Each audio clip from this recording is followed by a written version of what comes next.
Tras décadas de ocupación y agresiones del sionismo israelí, los 2 últimos años hemos asistido a un recrudecimiento de la ofensiva genocida contra el pueblo palestino. A lo largo de todo el mundo, el movimiento de solidaridad con Palestina no ha dejado de crecer. La acampada estudiantil de 2024, las movilizaciones durante todo el año, la huelga general en Italia, la parada a la vuelta ciclista en España o el trabajo de los portuarios griegos paralizando el envío de armas a Israel. En todo este contexto, el PSOE y Sumar han tratado de capitalizar el movimiento de solidaridad con Palestina que ha surgido por el país durante los últimos años. Mientras el gobierno socialdemócrata trata de hacer pasar el movimiento pro-palestino como un movimiento afín a sus políticas, continúa el envío de armas y las relaciones comerciales con el Estado genocida de Israel. Un claro ejemplo es la aceptación del vergonzoso plan impulsado por los Estados Unidos que solo busca perpetuar la ocupación y consolidar el dominio colonial sobre el pueblo palestino, contando con el apoyo público de Pedro Sánchez y el gobierno socialdemócrata. Este proceso muestra que los gobiernos del capital no son aliados de los pueblos y que la oposición obrera aún está lejos de recomponerse y articularse como fuerza revolucionaria capaz de enfrentarlo. Tras años de pactismo y de movilización por parte de los grandes sindicatos, el movimiento obrero está en jaque. Las muestras de solidaridad con el pueblo palestino, si bien llenas de rabia contra el genocidio, aún carecen de una orientación política de clase. En España falta un actor fundamental, la clase trabajadora. Su potencial político y práctico es clave para ejercer el internacionalismo proletario no en claves morales, sino como una práctica consciente de lucha contra el capitalismo, el imperialismo y la guerra.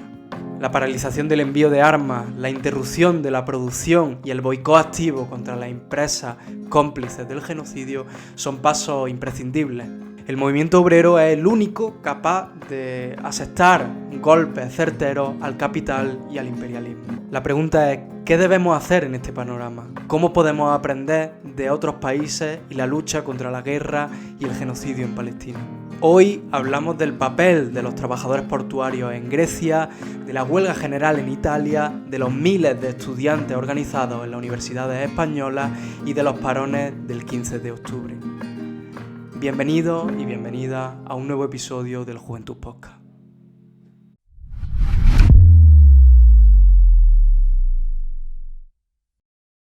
Durante esta semana una huelga general azota las calles de Grecia. No solo esta huelga general, sino también durante los últimos meses múltiples manifestaciones y acciones de trabajadores griegos contra el genocidio en Palestina. Para ello hoy vamos a hablar con Giorgio Garefalakis, miembro del Buró del Consejo Central de la Juventud Comunista en Grecia. Giorgio, ¿cómo avanza la huelga general en Grecia y por qué se movilizan los trabajadores del país? Καλησπέρα σύντροφοι, ευχαριστούμε για την πρόσκληση στη συζήτηση που οργανώνεται σήμερα. Είναι μεγάλη μας χαρά που συμμετέχουμε κι εμείς. Όντως βρισκόμαστε σε έναν απεργιακό παλμό και ξεσηκωμό. Ερχόμαστε από μια πάρα πολύ πετυχημένη απεργία στην 1η Οκτώβρη, όπου χιλιάδες εργαζόμενοι κατέκλυσαν τους δρόμους, μεγάλοι χώροι δουλειά στην κυριολεξία ανέκρωσαν. Τώρα προετοιμάζουμε την απεργία την Τρίτη στις 14 του μήνα,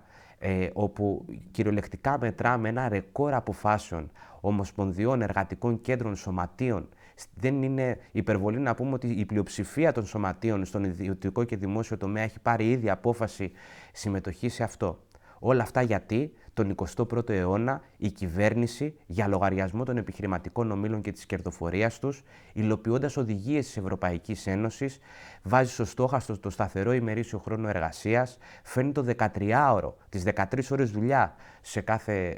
σε έναν εργοδότη, μεγαλώνει τα εργαλεία που έχει η εργοδοσία στα χέρια της και την ευελιξία στους εργαζόμενους, θέλοντας να καθορίζει επακριβώς το πόσο, το για πόσο και το πότε θα δουλεύουμε για να αυξάνει την κερδοφορία τους. Απέναντι σε αυτή την κατάσταση, οι εργαζόμενοι με τα σωματεία τους, οργανωμένα και μαζικά, προτάσσοντας ότι είμαστε άνθρωποι και όχι μηχανές, έχουν τις διεκδικήσεις τους. Το 7ωρο, το 5ήμερο, το 35ωρο, γιατί είναι πραγματικά ρεαλιστικό σήμερα να δουλεύουμε λιγότερο και να αμοιβόμαστε καλύτερα.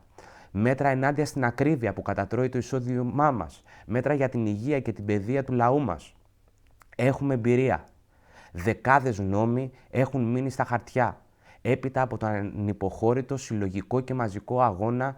των σωματείων των εργαζομένων σε πάρα πολλούς χώρους δουλειάς. Έτσι θα το κάνουμε και με αυτό. Δεν θα τους περάσει να ζούμε σαν σκλάβοι τον 21ο αιώνα. ¿En qué medida esta convocatoria incluye la cuestión de la guerra imperialista y el genocidio en Palestina? Η επίθεση που δέχονται οι εργαζόμενοι, ο λαός και η νεολαία, συνολικά στη ζωή τους και στα δικαιώματά τους επιβεβαιώνουν και τη μεγάλη εικόνα. Ότι μέσα στους μεγάλους ανταγωνισμούς τους, οι επιχειρηματικοί όμιλοι με τις κυβερνήσεις, τα αστικά κόμματα και την Ευρωπαϊκή Ένωση επιδιώκουν να μετατρέψουν τους εργαζόμενους σε σκλάβους τον 21ο αιώνα, στο όνομα της κερδοφορίας τους και της πολεμικής οικονομίας της Ευρωπαϊκής Ένωσης που τσακίζει μισθούς και δικαιώματα, αυξάνει την καταστολή και ταυτόχρονα χρηματοδοτεί με δισεκατομμύρια τους πολεμικούς εξοπλισμούς, φορτώνοντας αυτά τα βάρη των ιμπεριαλιστικών πολέμων και της προετοιμασίας τους στους λαούς και στην Ελλάδα και σε όλη την Ευρώπη. Γι' αυτό άλλωστε και οι διεκδικήσεις για αυξήσεις στους μισθούς, μέτρα σε υγεία και παιδεία, αντιμετώπιση της ακρίβειας και ένα σωρό άλλα αιτήματα που κάθε χώρο δουλειάς, κάθε συνδικάτο έχει στην προμετωπίδα του, συνδέονται με την εναντίονση της συμμετοχής της χώρας μας στους ιμπεριαλιστικούς πολέμους, συνδέονται με την κατακραυγή που δέχθηκαν οι πολεμικοί προϋπολογισμοί που ψηφίστηκαν και στη χώρα μας, η αύξηση της χρηματοδότησης σε νατοϊκά κονδύλια. ¿Cuál está siendo el papel del PAME y cuáles son sus principales reivindicaciones y tareas? Όσον αφορά για τον ρόλο του ΠΑΜΕ, τα αιτήματα και τα κύρια καθήκοντά του. Το ΠΑΜΕ είναι ένας πόλος συσπήρωσης των εργατικών σωματείων, εργατικών κέντρων και ομοσπονδιών, εκφράζει την ανάγκη για την ταξική οργάνωση και διεκδίκηση των εργατών. Εκφράζει επίσης και την ανάγκη να πάρθει οριστικό διαζύγιο με λογικές κοινωνικού εταιρισμού, ότι δηλαδή οι εργαζόμενοι και εκμεταλλευτές τους μπορούν να ζήσουν από κοινού μαζί καλά. Λογικές που βάζει ο εργοδοτικός και κυβερνητικός συνδικαλισμός μέσα στο εργατικό κίνημα και στη δικιά μας χώρα, οι οποίοι αποτελούν μια θλιβερή μειοψηφία αποκομμένη από τις εργατικές διεκδικήσεις και μάζες. Χαρακτηριστικό παράδειγμα είναι ότι σε αυτή τη μεγάλη απεργία που οργανώνουν εκατοντάδες σωματεία σε λίγες μέρες στη χώρα μας, αυτές οι θλιβερές ηγεσίες καλούν σε ανοιχτή απεργοσπασία. Το διεκδικητικό πλαίσιο του ΠΑΜΕ εκφράζει κάθε πτυχή, ανάγκη και διεκδίκηση όλων των εργαζομένων, του λαού, σύμμαχων στρωμάτων της ίδιας της νεολαίας. Από τη μείωση του εργάσιμου χρόνου, την κατάργηση όλων των αντεργατικών νόμων που εντείνουν την εκμετάλλευση, κάνουν κυριολεκτικά το βίο αβίωτο στους εργαζόμενους στους χώρους δουλειάς, την προστασία των γυναικών, της μετριότητας που έχει μπει στο στόχαστρο και της Ευρωπαϊκής Ένωσης και των κυβερνήσεων στη χώρα μας και του κεφαλαίου, την προστασία της πρώτης λαϊκίας, από τους πληστηριασμούς, μέτρα ώστε να μπορέσουμε να έχουμε όλοι, να καλύψουμε, την ανάγκη μας για λαϊκή στέγη, που γνωρίζουμε ότι και στη χώρα σας είναι πάρα πολύ οξυμένο πρόβλημα. Με τα ενίκια να είναι στο Θεό, να μην μπορούν να ανταποκριθούν οι μισθοί μας με το κόστος ζωής που είναι πάρα πολύ αυξημένο. Συνολικά μπορούμε να πούμε ότι εκφράζει την ανάγκη οι εργαζόμενοι να διεκδικήσουν με βάση τις σύγχρονες ανάγκες τους, χωρίς να βάζουν νερό στο κρασί τους πάνω σε αυτή την υπόθεση. Γιατί αποδεικνύεται και στη χώρα μας όλα τα τελευταία χρόνια από σκληρούς αγώνες για οτιδήποτε έχει προκύψει, ότι οι ανάγκες μας είναι σε πλήρη αντίθεση με τις επιδιώξεις των κυβερνήσεων και της εργοδοσίας για την αύξηση της κερδοφορίας τους.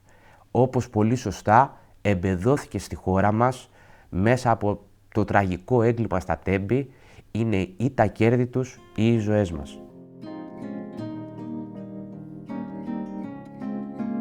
En Grecia, los trabajadores tienen algo claro. La disputa contra la escalada bélica, el genocidio o contra nuestra miseria es parte de la disputa entre clases. Y esta disputa solo puede ser desde ese prisma, la unidad hombro con hombro y clase contra clase.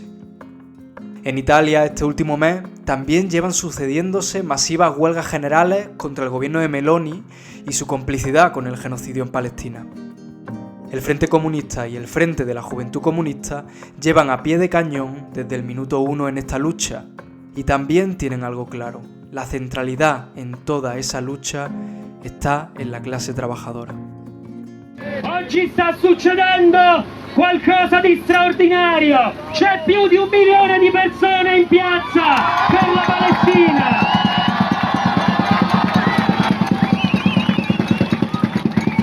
Messaggio di grande forza che dimostra la forza della classe operaia, il fatto che si incrocino le braccia contro il genocidio a Gaza. E guardate, lo sciopero manda un altro messaggio molto forte al governo, e cioè che se il governo Meloni non vuole rompere questa complicità, se non vogliono interrompere le relazioni politiche, economiche, commerciali, diplomatiche con lo Stato di Israele, allora l'embargo a Israele lo facciamo noi, l'embargo a Israele lo fanno i lavoratori. L'embargo a Israele che dovrebbe fare il governo lo fanno i lavoratori portuali che bloccano le navi cariche di armi che vanno verso Israele. Lo fanno gli operai delle industrie belliche, lo fanno i lavoratori della logistica che fermano la produzione, che fermano le merci, che fanno un danno al portafoglio di chi purtroppo anche in Italia guadagna sul genocidio. Fanno un danno al portafoglio di chi anche in Italia ha già l'acquolina in bocca pensando alla ricostruzione di Gaza, agli appalti, pensando a come speculare sul genocidio dei palestinesi.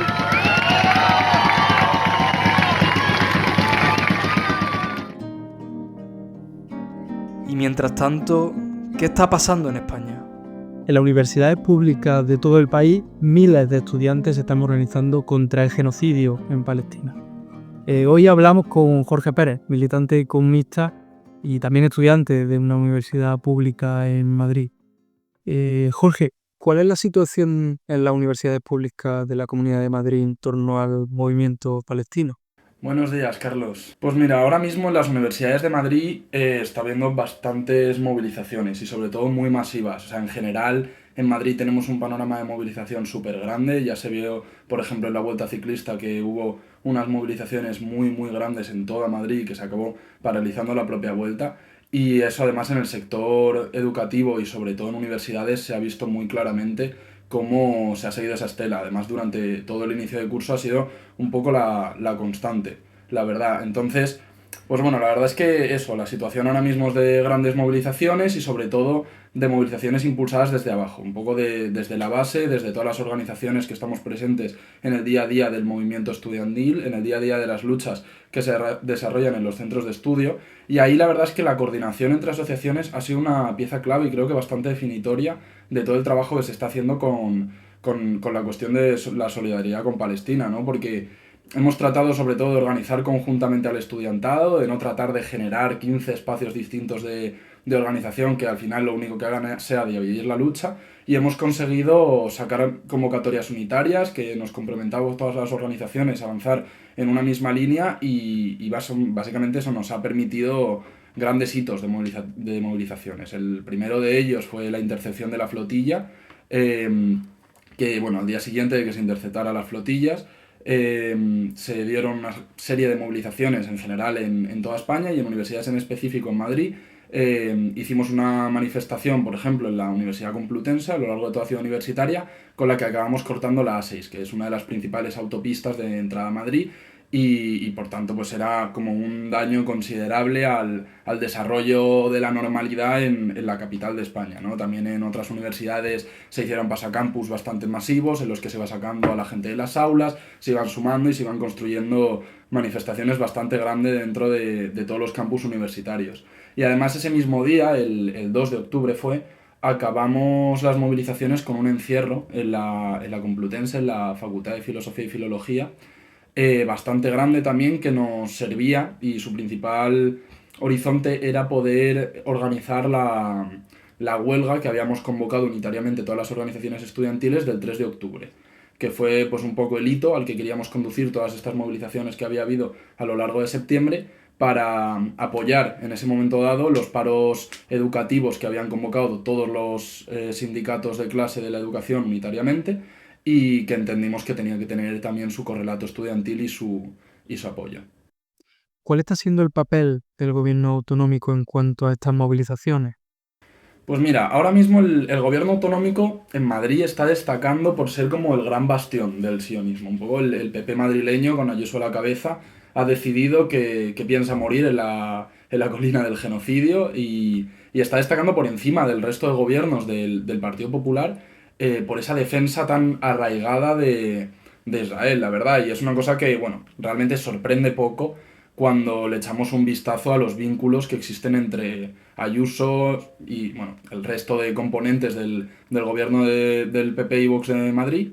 y el propio sionismo, ¿no? Relaciones con empresas, con lobbies sionistas como puede ser ACOM, todo ese tipo de instituciones que componen un poco la política exterior o la imagen en España del sionismo y del Estado genocida de Israel y que guardan fuertes relaciones económicas y políticas con el PP madrileño, ¿no? Entonces, pues a partir de ahí ya podemos imaginar que el papel que va a tener el gobierno va a ser el de alzarse como el gran defensor del sionismo, lo que contrasta con el hecho de que en Madrid se están dando las mayores movilizaciones, también por ser la capital y la que más población concentra, las mayores movilizaciones en solidaridad con el pueblo palestino, ¿no? Entonces, aquí ocurre una cuestión, que es que bueno, el gobierno autonómico no tiene competencias directas sobre la policía y entonces no tiene la capacidad de mandar, reprimir directamente determinadas protestas y determinadas movilizaciones, pero sí que trata de llevar adelante una suerte de papel de generación de conflicto, ¿no? De crispación social, trata de alentar y justificar la represión que se da y en gran medida, pues bueno, si no tiene competencia directa sobre la policía, sí que tiene una gran influencia política y social sobre los propios policías como entes, ¿no? Y eso se nota en muchas ocasiones por cómo aprovechan en muchos sitios la mínima oportunidad para atacar con todo y reprimir de la forma más brutal posible. Pero claro, esta defensa además tiene su contraparte, que es el oportunismo socialdemócrata, en la medida en que pues la oposición en Madrid, que viene a estar conformada pues por eso, por los partidos de la socialdemocracia, por el PSOE, por Podemos, por Más Madrid, por Sumar, está aprovechando la defensa del sionismo por parte de Ayuso para alzarse ellos como una fuerza pro-palestina, ¿no? Y una fuerza antisionista y en defensa del pueblo palestino, cuando la realidad en el gobierno central es otra, que es una realidad de complicidad, es una realidad de que todas las fuerzas progresistas socialdemócratas han estado firmando acuerdos armamentísticos, firmando acuerdos políticos y diplomáticos con el Estado de Israel durante muchísimos años, antes y después de que empezara el genocidio acelerado que estamos viviendo, y tratan un poco de lavar esa imagen y vender otra narrativa en oposición al gobierno autonómico, básicamente. Poco después de la intercepción de la flotilla, parece que todo avanza hacia una convocatoria mayor a nivel estudiantil. ¿Cómo se está construyendo esta respuesta del movimiento estudiantil? Pues mira, ahora mismo la movilización se está construyendo fundamentalmente desde abajo, que es una cuestión que nosotros siempre hemos tenido muy clara, que era fundamental en la generación de movilizaciones y espacios de organización, que es que se tenían que construir desde la base. Y construir desde la base quiere decir desde el hecho de que todas las organizaciones estudiantiles y bueno, en este caso nosotros en concreto estamos implantados en el día a día de las facultades, en el día a día de los institutos, porque, bueno, pues básicamente nuestra fuerza en el movimiento estudiantil viene de nuestra propia presencia como estudiantes en las universidades y nuestro propio contacto con la clase trabajadora de los centros de estudio. Entonces, esa ha sido un poco el leitmotiv de toda la generación de la movilización, en el sentido en el que, pues lo que te comentaba antes, ¿no? Las organizaciones estudiantiles hemos decidido coordinarnos y actuar de manera unitaria para, pues en cada facultad, en cada universidad, en cada centro de estudios, generar asambleas en las que conjuntamente todo el estudiantado decida un poco qué hoja de ruta seguir y cómo movilizarse, ¿no? Entonces ha sido un poco desde estas asambleas instituidas de forma unitaria, instituidas en cada centro de estudios, en la que se ha ido marcando el ritmo y el horizonte de la movilización. Y aquí también ha sido fundamental la unidad entre movimiento estudiantil y movimiento obrero, que nosotros entendemos que es uno de los pilares básicos de la movilización y de hecho durante este curso y un poco de la mano de otra cuestión que se viene trabajando de manera paralela, que es todas las movilizaciones por la LESUC, que es una ley que está tratando de sacar adelante el gobierno autonómico del PP en materia educativa de universidades fundamentalmente, pues todas las movilizaciones que se han desarrollado en contra de esta ley se han dado de la mano y en íntima relación con el movimiento obrero, y eso se ha mostrado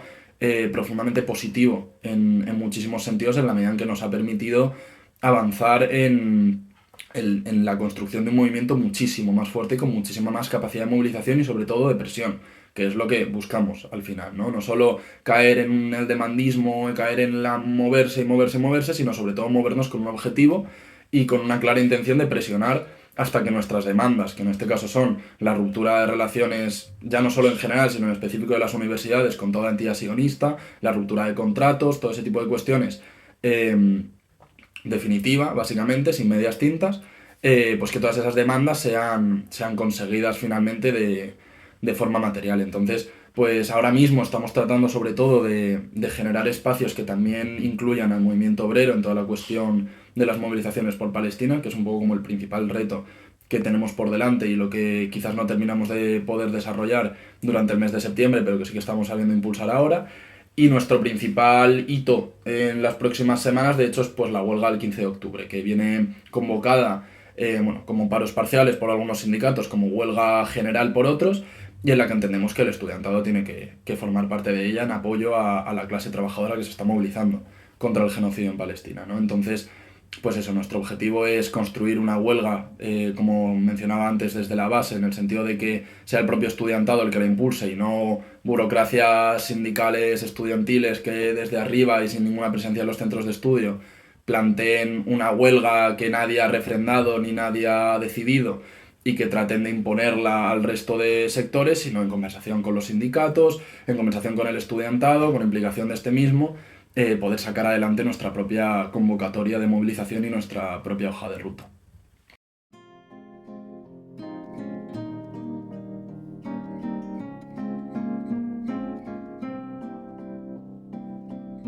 Por último, hablamos con Marina Lapuente, miembro del Buró Político del TCT, sobre la situación del movimiento pro-Palestina en nuestro propio país.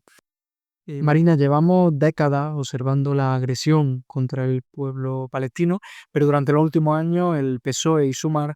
han tratado de hacerse adalides de la causa palestina a través de diversas medidas. Hoy el propio gobierno trata de adueñarse del movimiento pro-Palestina.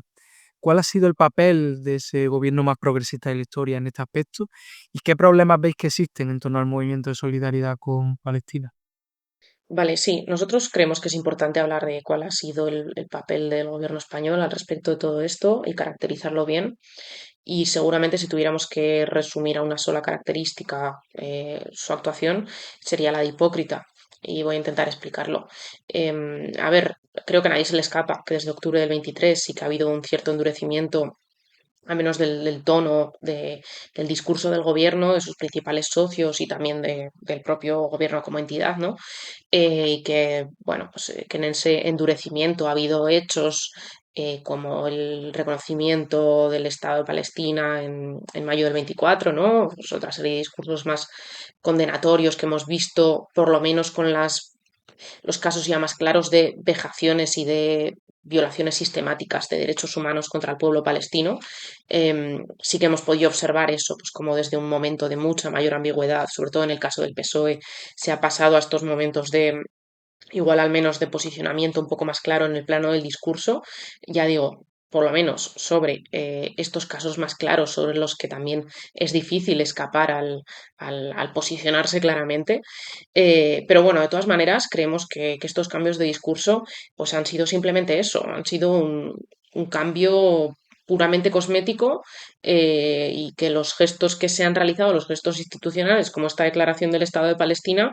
pues han sido simplemente medidas cosméticas, porque no han llevado aparejadas y asociadas ningún tipo de alteración sustancial de las relaciones políticas, diplomáticas, económicas con el Estado de Israel. Entonces,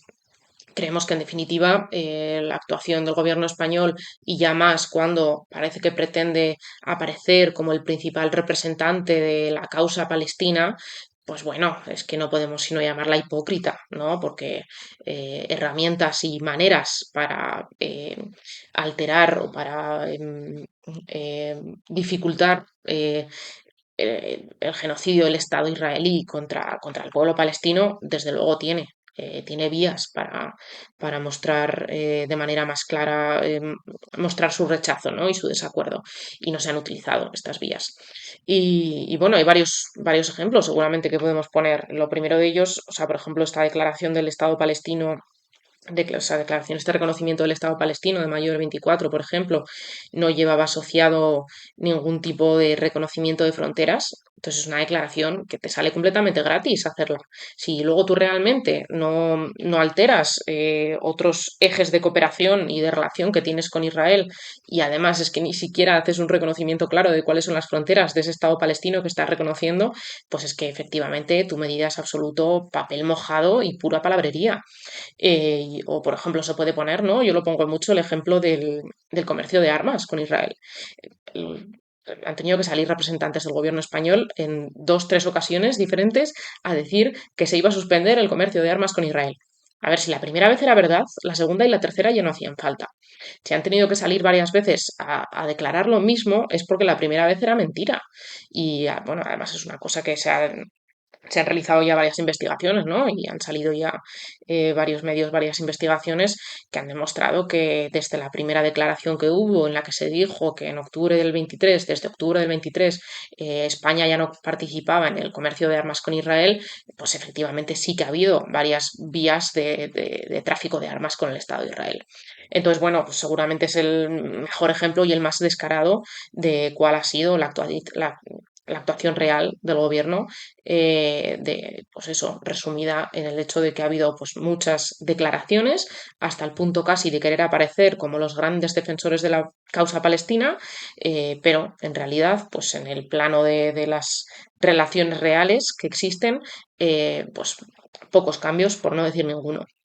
Y además aquí hay otro elemento que yo creo que es importante, ¿eh? Que es que este cambio de discurso que ha existido y que se ha dado desde octubre del 23 hasta ahora mismo, creemos que además es que se puede explicar que ha sido algo completamente forzado por la fuerza demostrada por las movilizaciones en solidaridad con Palestina. O sea, nosotros creemos que realmente los socios del gobierno se han visto forzados a cada vez posicionarse de una manera más clara, al menos contra las violaciones sistemáticas de derechos por parte del Estado de Israel, porque si una cosa ha hecho bien, o si una cosa ha logrado hacer el movimiento de solidaridad con Palestina, que adolece de muchos problemas, yo creo, si una cosa ha hecho muy clara es que ha demostrado claramente el nivel de rechazo contundente que hay por parte del pueblo español a los niveles de la masacre a la que se ha llegado por parte del Estado de Israel contra el pueblo palestino. Entonces, pues eso, creemos que además de ser una actuación hipócrita que no ha llevado ningún tipo de medida sustancial que dificultase, que mostrase en el plano internacional un rechazo a la actuación del Estado de Israel, creemos que además el poco cambio de actitud que ha habido ha sido forzado por las movilizaciones de solidaridad con Palestina. ¿En qué clave creéis que debe vertebrarse la respuesta social a este conflicto? Creo que lo primero es hablar un poco de la importancia que creemos que tiene el día 15, la convocatoria del día 15, porque es una primera oportunidad de responder desde el movimiento obrero y sindical a toda esta cuestión y no es algo secundario, porque al final el carácter de clase de cualquier protesta y de cualquier reivindicación es el que va a delimitar su contenido y su capacidad de alcance. Que al final o sea, la capacidad de respuesta que pueden tener al genocidio los partidos parlamentarios y las instituciones realmente es completamente limitada, porque al final son parte del mismo entramado diplomático, político, económico que posibilita y que de hecho hace objetivamente interesante para una clase social el propio genocidio y la ocupación ilegítima del territorio palestino. Entonces, ante esas limitaciones que tienen las respuestas que puedan darse desde el plano parlamentario, el movimiento obrero creemos que es el agente independiente que no sufre ninguna de esas limitaciones y que no tiene ningún tipo de interés objetivo en que exista o en que continúe adelante el genocidio y el conflicto contra el pueblo palestino, sino que, bueno, muy al contrario, ¿no? Lo único que puede encontrar el movimiento obrero con respecto al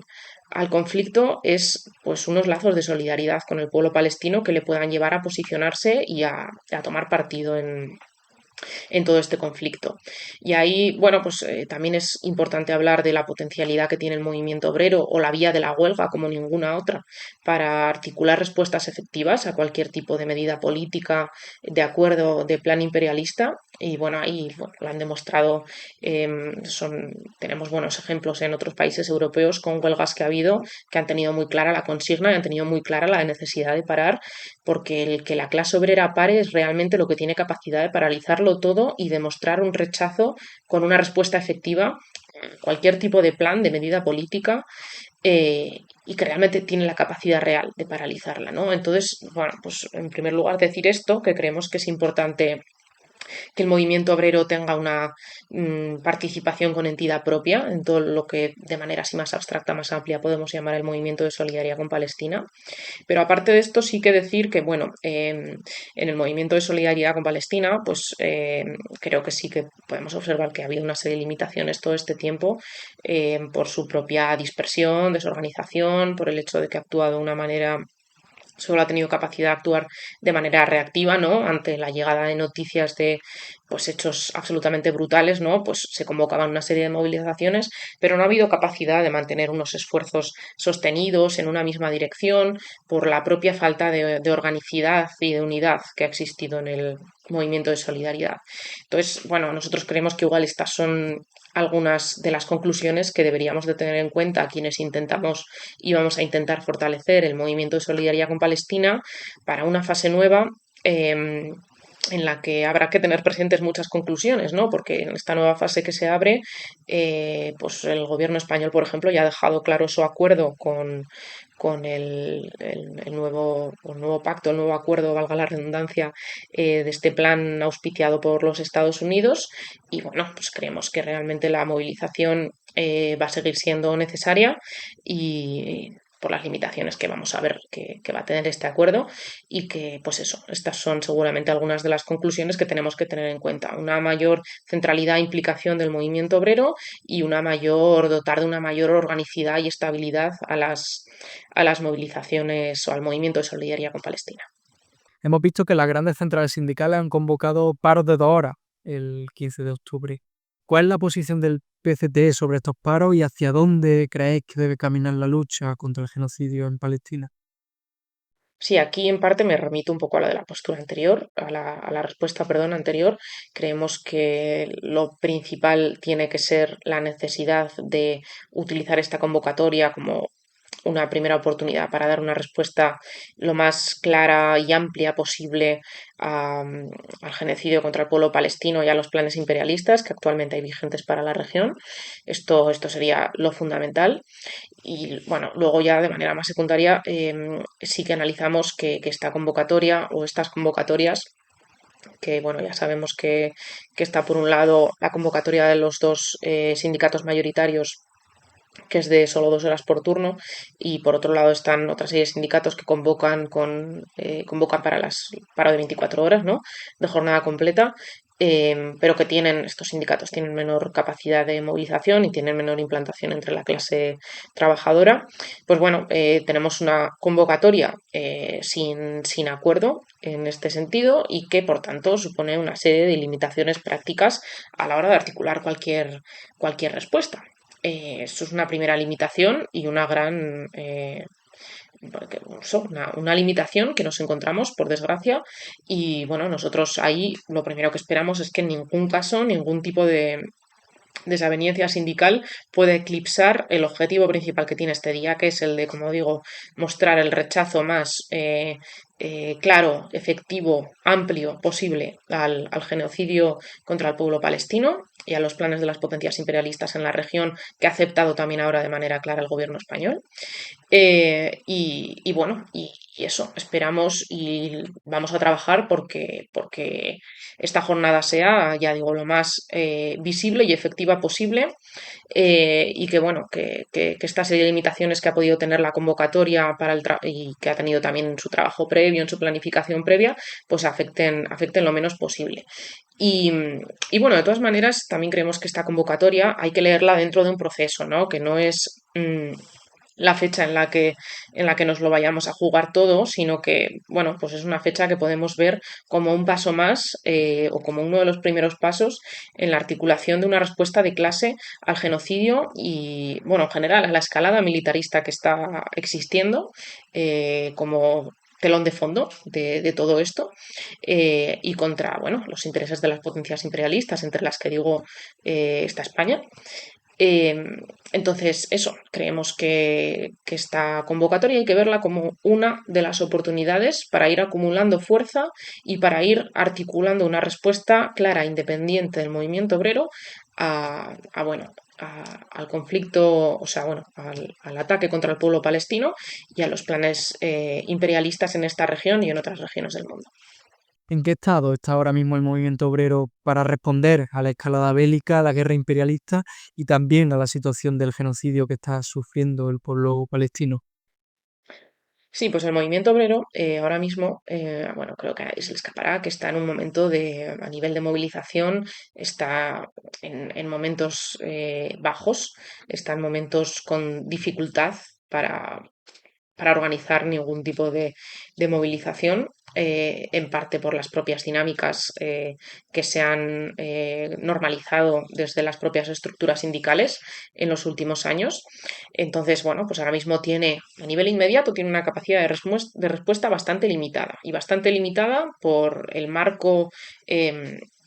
político de los últimos años en los que el gobierno socialdemócrata ha venido a decirnos y ha venido también a infiltrar el mensaje en las organizaciones sindicales de que lo necesario no era ningún tipo de conflictividad, sino que lo necesario era confiar en que su buena gestión y su buena intención en un marco de paz social y de diálogo social, pues iba a traernos las soluciones que necesitamos a la clase trabajadora. Es un poco el mensaje que se ha esforzado en infiltrar en las estructuras sindicales y que en parte se le ha comprado. Y ahí está la principal limitación. Esa es la principal limitación que tiene a día de hoy el movimiento obrero y el movimiento sindical. El hecho de haber asumido como propio el mensaje político del gobierno socialdemócrata y las prioridades y las reivindicaciones que éste ha establecido. Esa es la principal limitación que tenemos a día de hoy desde el movimiento obrero y de la que tenemos que tardar poco en desembarazarnos. Porque, bueno, esto es un hecho. Yo creo que es que las principales organizaciones sindicales de este país, y no solo las principales, han comprado en gran parte este discurso y se han erigido también en una especie de soportes de los partidos del gobierno, en una especie de patas auxiliares de todo su programa de gobierno. Entonces, bueno, creo que sí que tenemos la prioridad y la urgencia de darnos cuenta de que este tipo de actuación en los sindicatos de clase nos quita toda nuestra independencia y toda nuestra capacidad de respuesta ante cualquier tipo de